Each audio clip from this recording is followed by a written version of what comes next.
Hello, it's PSYCHOCORE, the power of symbols unlocking the hidden language of the psyche. Symbols surround us. They are woven into the fabric of our dreams, cultures, and inner worlds. Yet we often move through life unaware of their influence. Carl Jung, the Swiss psychoanalyst, believed that symbols are not just decorative elements or simple metaphors, but profound expressions of the psyche. For Jung, a symbol is a bridge, a connection between the conscious mind and the vast, mysterious depths of the unconscious. These symbols carry energy. They are alive. And when we learn to read them, we begin to access the hidden language of our soul. In ancient traditions, symbols were treated with great reverence. The serpent, the tree, the circle, the cross, these were not just shapes or signs but keys to understanding human nature and the cosmos. Jung saw this same symbolic language arise spontaneously in his patients' dreams. These images were not random. They had meaning, often pointing toward unresolved conflicts, forgotten desires, or steps toward wholeness. The power of symbols lies in their ambiguity. A symbol cannot be fully reduced to a definition. It holds layers. It evokes emotion, memory, intuition. Consider the mandala, a circular symbol that appears across cultures. For Jung, it represented the self, the center of the personality. In times of psychological turmoil,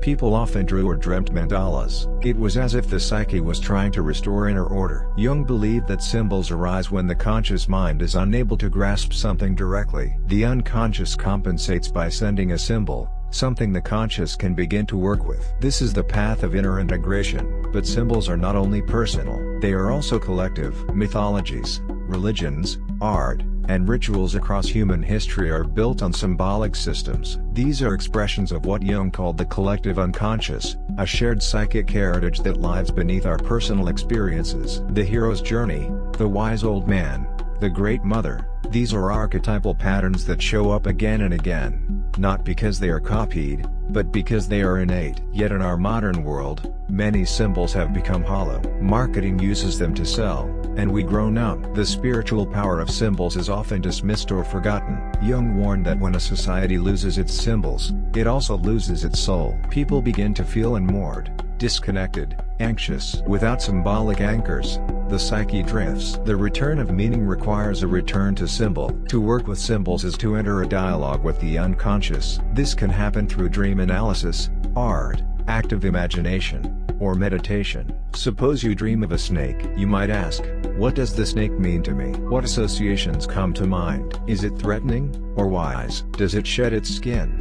A symbol of transformation? This kind of inquiry is not about finding the right answer, but allowing the symbol to speak to you. Children instinctively understand symbols. They play with them. They give objects magical meaning. In this sense, symbols are also bridges to creativity and healing. They connect reason with emotion, logic with intuition. They bring opposites together. Jung called this the transcendent function, the psychic process that unites conflicting parts of the self through symbolic imagery. Through symbols, we can begin to hold contradictions without being torn apart by them. In therapy, when people begin to integrate powerful symbols, their lives shift. A woman who dreams of drowning may discover, through symbol work, a deep fear of being overwhelmed by emotion. As she works with the symbol of water, she may begin to reclaim her emotional life. A man who dreams of a locked door may discover a part of himself he has long shut away. The symbol becomes a guide, a companion, a portal. Art, too, becomes symbolic when approached with intention. An image created from the heart can reveal more than words. This is why Jung encouraged painting dreams,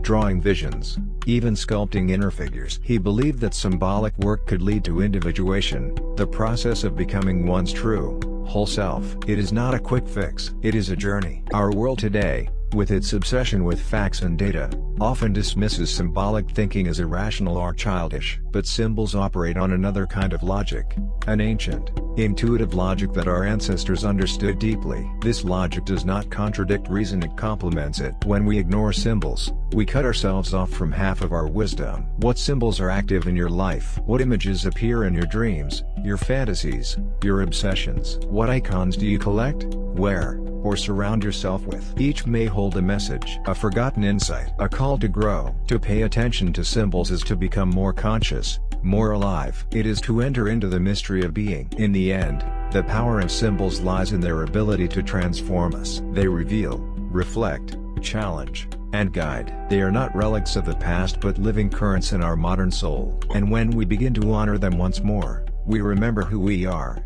and who we might yet become.